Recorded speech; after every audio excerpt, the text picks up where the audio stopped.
ternyata si binatang itu atau sosok yang di atas genteng itu muncul lagi. Tak, dan merhatiin yang awalnya kayak mungkin sosok itu cuek sama Mamang, tapi tiba-tiba merhatiin terus. Mamang juga kayak ngerasa diperhatiin. Dan sosok yang ada di atas genteng itu tiba-tiba kayak loncat mau nerekam. Mamang kaget dong. Karena ketika mau nerekam ini siluetnya itu ada kayak perawakan binatang yang gede banget. Assalamualaikum warahmatullahi wabarakatuh. Balik lagi di channel Samsul Mister Horror. Dongeng horor gue kali ini gue bakal nyeritain tentang pengalaman si Mamang nih. Buat kalian yang penasaran dengan ceritanya, kalian wajib tonton video ini sampai habis. Dan jangan lupa like, comment, subscribe, dan share video gue ke banyak orang. Dan jangan lupa juga nyalain lonceng notifikasinya biar kalian nggak bacot terus. Bang, kapan tayang? Bang, kapan tayang? Kalau udah dinyalain lonceng notifikasinya, kalian pasti bakalan dapat notif kalau video gue itu udah tayang. Dan buat kalian yang pengen ikutan open trip, kalian bisa kunjungi Instagram gue di bawah sini. Dan buat kalian juga yang mau lihat video vlog gue juga, kalian bisa lihat di bawah sini. Dan gak usah banyak basa-basi lagi, kita mulai ke segmen donor. Dongeng horor dimulai.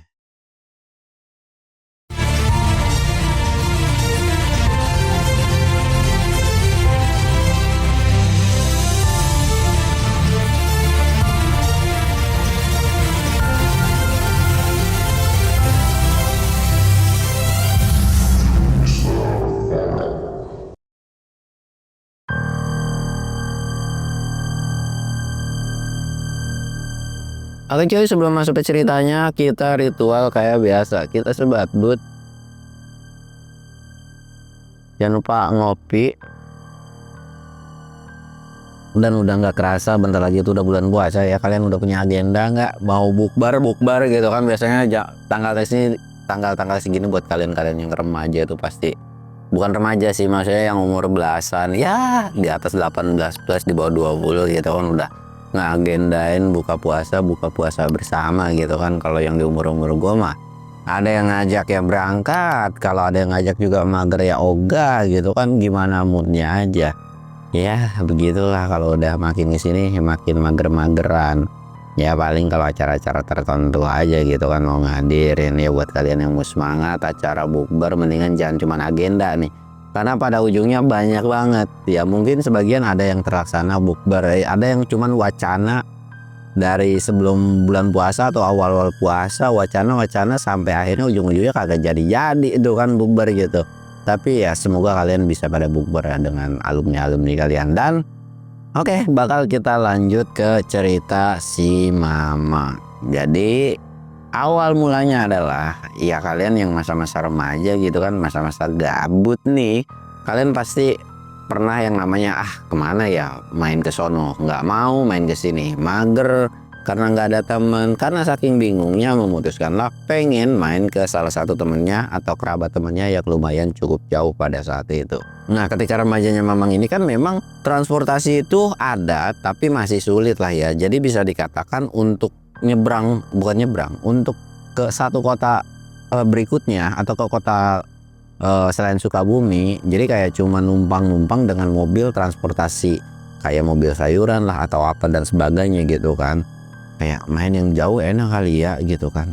Di sana juga sebetulnya di salah satu daerah ya kayak daerah Banten gitu, emang ada saudara juga gitu kan. Main ke sono kali ya. Di sana juga gue punya teman. Jangan-jangan di sana lagi musim duren nih. Harusnya sih bulan-bulan ini lagi musim duren gitu kan, atau musim beberapa buah-buahan lainnya. Singkat ceritanya, Mamang ini pamitan lah ke orang tuanya kayak, "Mak, gue mau ke Banten ya, gue mau nyamperin saudara gue di sono." Ya udah iya, terus nggak lama juga laporan ke uwa-uwanya atau ke kakak-kakaknya gitu kan. "Oh, gue mau main nih gini-gini." Ya mungkin seminggu atau 2 mingguan. Ya udah hati-hati tapi jangan nyusahin orang lu gitu kan. Iya, dalam arti nyusahin orang itu maksudnya jangan yang cuma numpang makan doang nih, tapi harus ada kerjanya gitu kan. Sedangkan Mamang ini bukan lulusan orang yang sekolah lah, SD aja nggak lulus cuy, tapi orangnya pintar menurut gua pribadi. Akhirnya ya udah tuh Mamang itu cabut kan setelah pamitan, ngambil salin, terus nyari angkutan lah gitu kan supaya bisa nebeng dari satu tempat ke tempat yang lainnya. Perjalanan itu bisa dikatakan ya 1 hari lebih, hampir mau 2 hari gitu kan.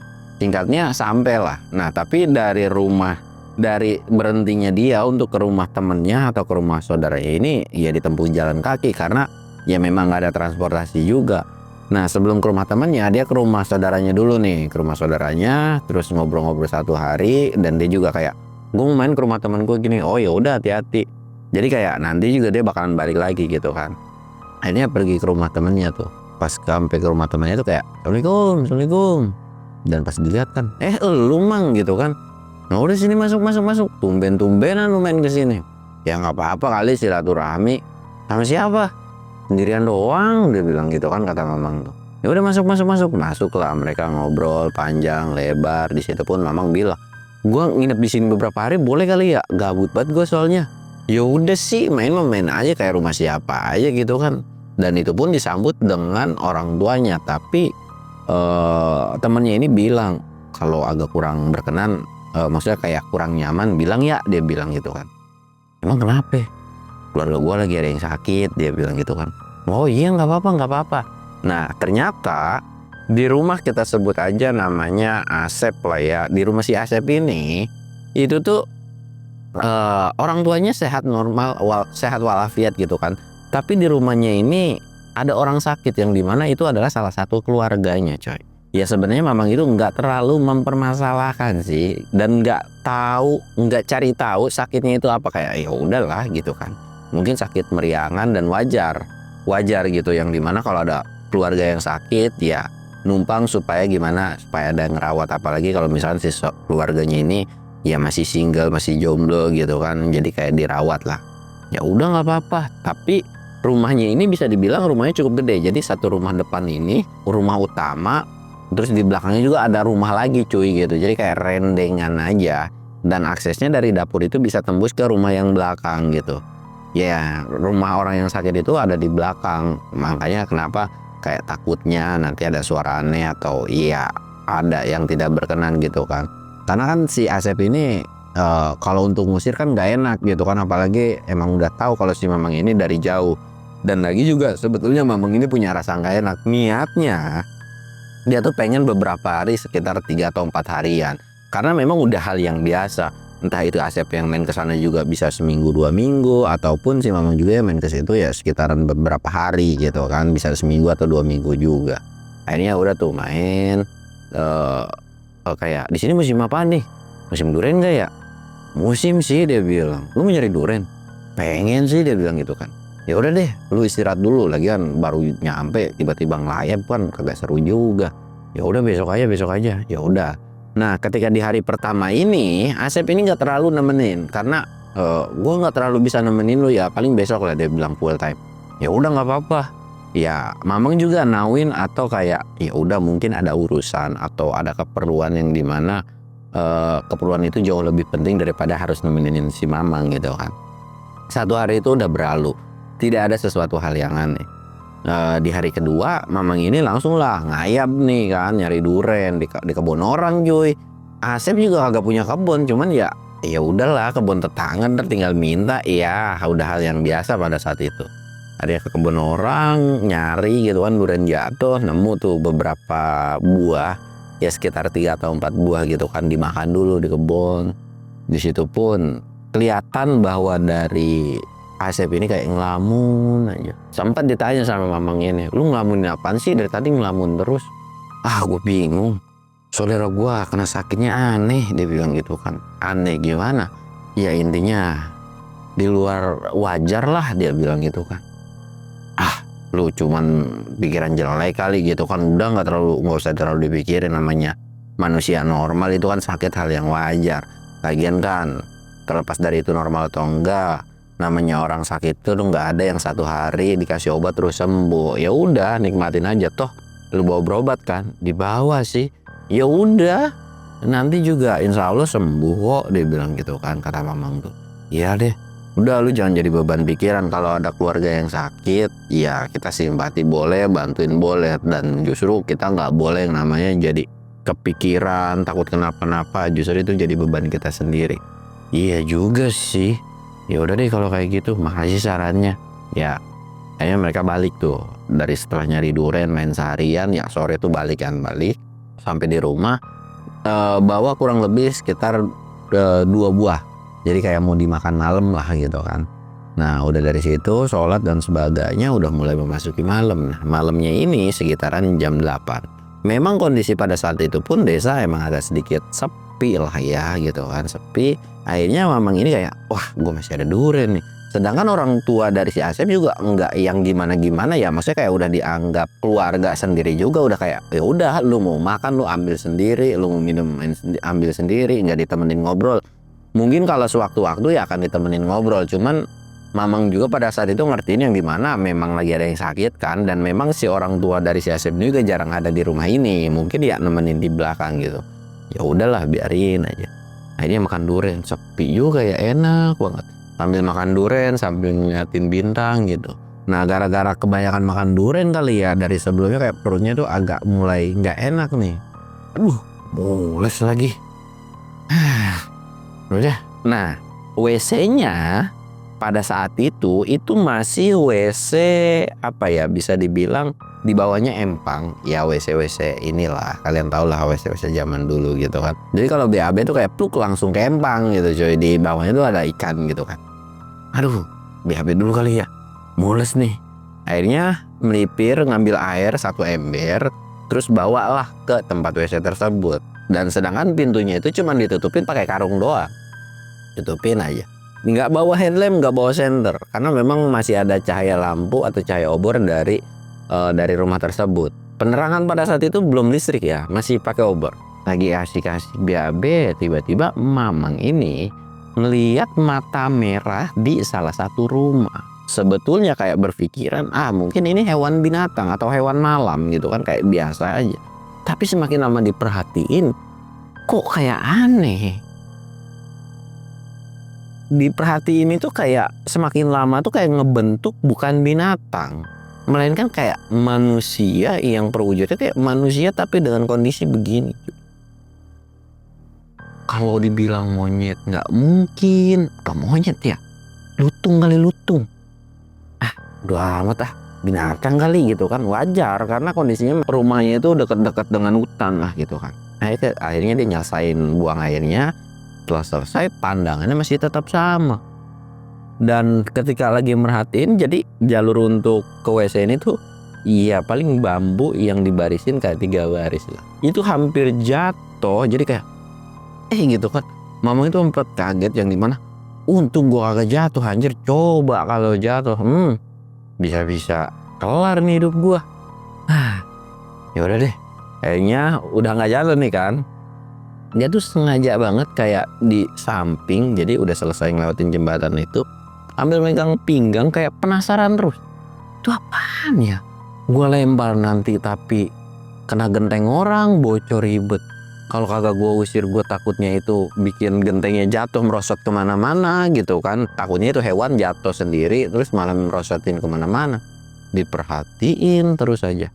Si hewan ini atau sosok yang ngeliatin ini tiba-tiba tuh kayak ngilang gitu aja. Nah kan pergi. Dan menurut pengakuan dari si Mamang, kedengeran suara nyeralak genteng cuy. Serrrk gitu kan. Lah tuh kan baru gue omongin.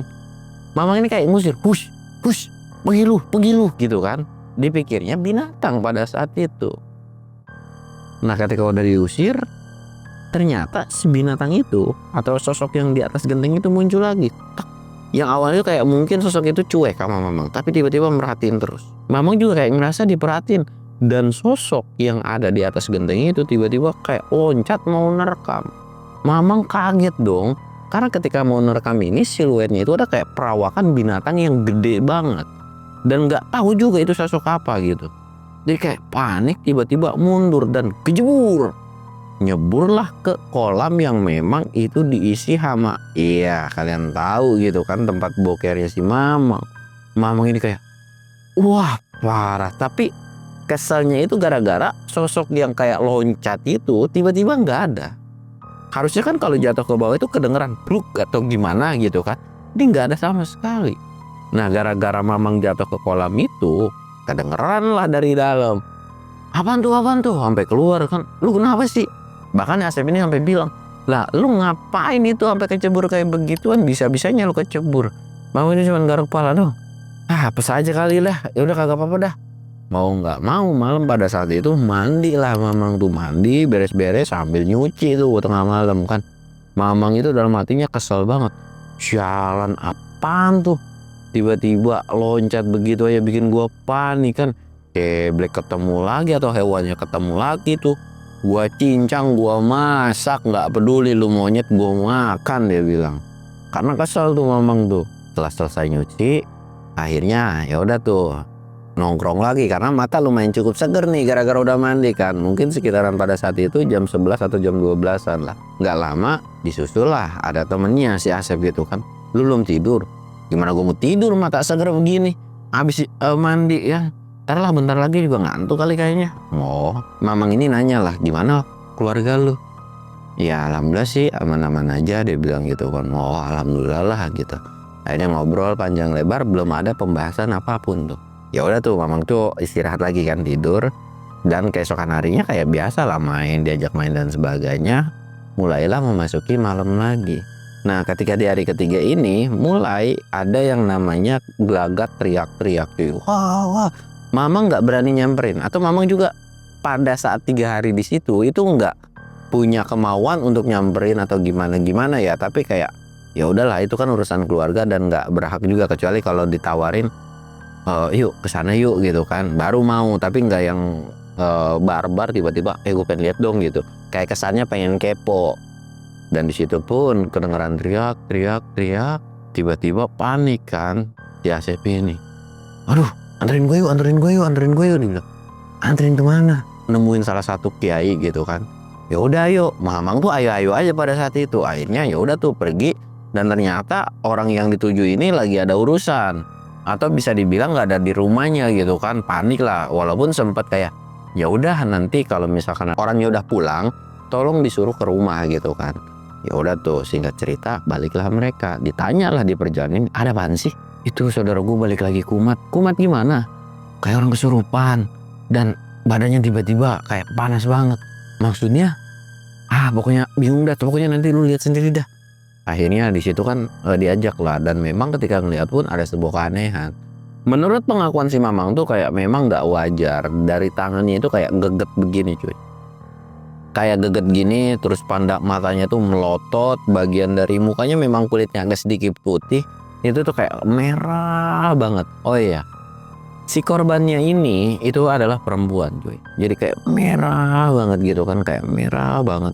Ker gitu.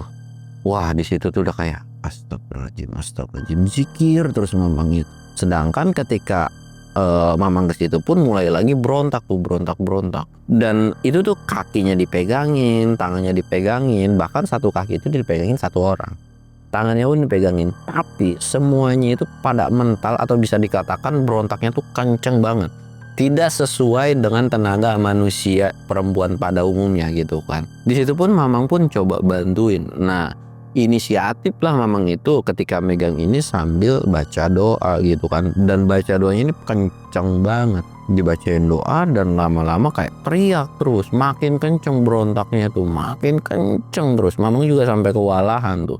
Nah ketika teriak dan berontak makin kenceng terus, Mamang itu ngelihat ada satu sosok yang dimana sekelebatan hitam itu keluar dari badan si wanita tersebut, bleng gitu kan keluar.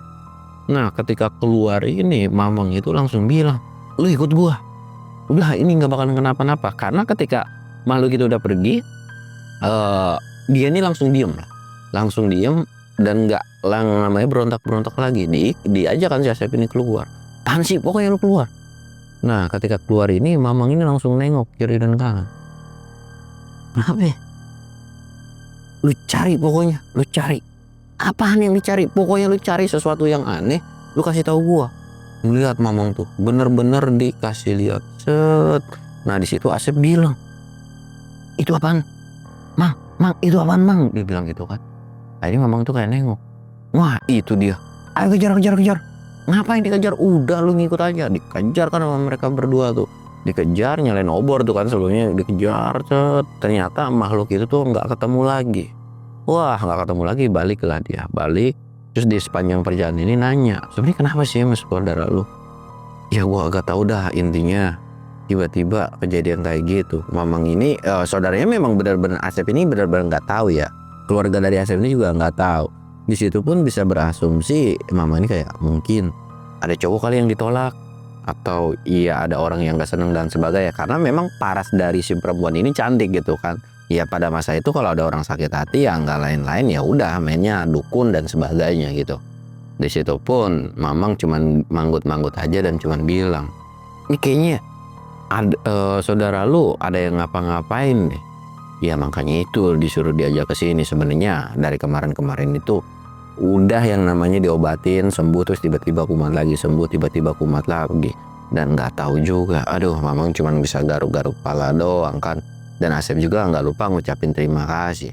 Sedangkan Mamang bingung terima kasih apa. Kayaknya gara-gara lu deh itu sosok bisa keluar. Kagak ada anjir. Emang gue bacain doa aja ya. Ya, gue ngeliat tiba-tiba ada sekelebatan hitam keluar dan gue ngerasa aneh. Akhirnya gue kejar deh gitu kan. Singkat cerita, udah tuh malam itu juga udah selesai kan. Besok itu ada kiai lah yangannya tuh kayak diobatin, dibacain doa, dan disuruh untuk baca doa. Pada saat itu kayak ya udah ngaji lah 1 hari gitu kan. Ya udah tuh udah dibacain sampai tetek bengek. Nah malam keempat ini Mamang ini ikut lah ngeronda gitu kan, kayak jagain. Udah ambil ngobrol-ngobrol di rumah satunya. Nah ketika kebetulan pada saat itu ngobrol-ngobrolnya adalah di luar, termasuk sama si Asep juga lagi ngopi pada saat itu. Hah, gimana ya cara nyelesainnya? Kira-kira lu punya solusi nggak? Kata Mamang tuh, wah gue kagak ngerti dah urusan begitu. Kalau ada gua sih atau ada kakak gua mungkin dia bisa ngerti. Ya tapi namanya orang ikhtiar kan, kita nggak ada yang tahu juga. Ya nggak apa-apa kalau udah diikhtiarin. Cuman saran gua hindari dulu deh berkomunikasi, atau kalau udah sadar coba lu ulik, siapa tahu dia ngasih info. Karena kalau udah tahu sumber masalahnya dari mana, itu bisa ketemu dan gampang nanti ngobatinnya, entah itu secara non medis pun gitu kan. Ya deh nanti coba gue tanya, gue ulik-ulik terus, mungkin karena ketakutan gitu kan. Singkat ceritanya mereka lagi asik ngobrol nih, tiba-tiba di atas itu kayak kedengeran ada orang jalan. Mamang udah ngerasa nih, kok tiba-tiba di atas genteng ini kayak ada orang yang jalan ya.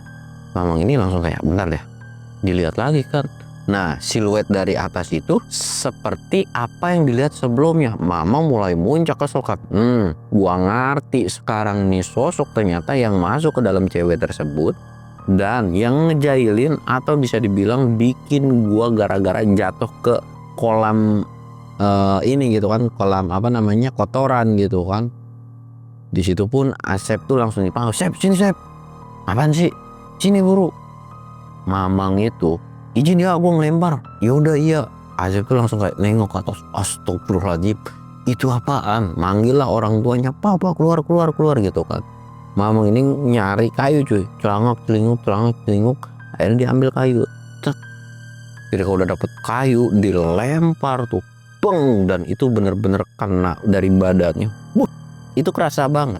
Bahkan jadi karena kena itu jadi tek, harusnya kan kalau nggak kena itu langsung ke sono, ini tek, dan langsung nyerosot lagi gendeng ini, tuk, jatuh gitu. Nah sedangkan untuk si makhluk tersebut itu tuh kayak jatuh dan kedengeran ngegelindingnya. Mamang ini kayak aku kejar, dikejar lah ke bagian rumah yang sebelahnya gitu kan, dikejar. Dan memang makhluk itu nggak ada di pas jatuh gentean itu, tapi kayak udah mulai kabur kan, dikejar lagi sama si Mamang ini.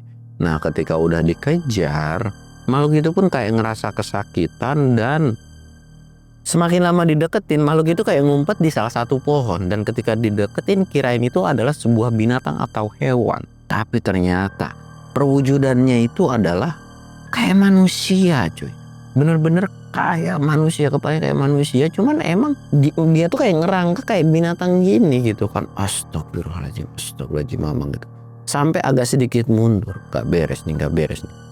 Sedangkan si Asep juga udah mulai ketakutan, itu apaan anjir gitu kan. Di situ pun kayak udah tenang. Akhirnya Mamang ini langsung baca doa, ngerafalin doa. Dan ketika lagi ngerafalin doa ini, makhluk tersebut pun kayak teriak, kayak bilang dan ngomong, aku akan kembali lagi ke sini. Dengan ngomong sekali doang, seolah bahwa makhluk ini akan bikin perhitungan lagi ke tempat tersebut. Dan Mamang pun udah bisa berasumsi bahwa makhluk tersebutlah yang bikin saudara dari Asep ini kenapa gitu, atau ya makhluk tersebut adalah suruhan dari seseorang gitu kan. Akhirnya makhluk itu pun pergi dan Mamang pun kayak bilang, udah yuk cabut yuk.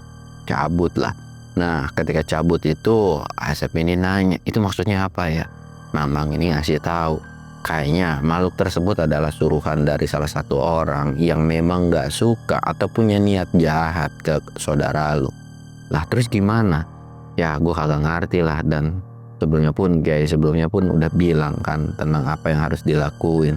Dan Mamang ini juga cuma bisa ngasih saran yang gimana ya gue akan coba bantu lah, kata si Mamang itu. Tapi sebenarnya gue gak akan bisa bantu karena memang nextnya makhluk tersebut akan datang lagi. Salah satu cara adalah gimana caranya nemuin sumber permasalahannya. Ya lu tanya ke saudara lu, dia udah bikin sakit hati siapa, udah bikin salah ke siapa. Di situ pun ya udahlah, itu yang akan harus dikejar, karena kalau udah tahu bisa nyari sumber dan bisa kayak ya mungkin secara minta maaf dan sebagainya gitu kan. Ya bisa diselesaikan secara kekeluargaan, nggak nuduh tapi lebih tepatnya ya udah minta maaf gitu kan secara nggak langsung. Dari situ pun cuman manggut-manggut doang. Dan singkat ceritanya sampailah mereka di rumah. Ketika udah sampai di rumah juga Asep ini langsung ngasih tahu lah ke keluarganya bahwa apa yang diceritain sama Mamang itu. Tapi Mamang juga bilang lah, itu pun tidak jadi jaminan 100% bahwa memang makhluk itu yang ngejailin gitu kan. Tapi mereka semua kayak ngerti dan manggut-manggut aja. Di situ pun kayak ngucapin terima kasih tentang apa yang udah dikasih tahu gitu kan. Singkat cerita Mamang itu mungkin sekitaran 1 minggu di situ karena ngebantuin juga, magerin juga, yang dimana gimana caranya supaya nggak diapa-apain. Sedangkan Mamang kan pengen lama-lama di situ juga bingung coy, karena dia juga harus pergi ke keluarganya gitu kan.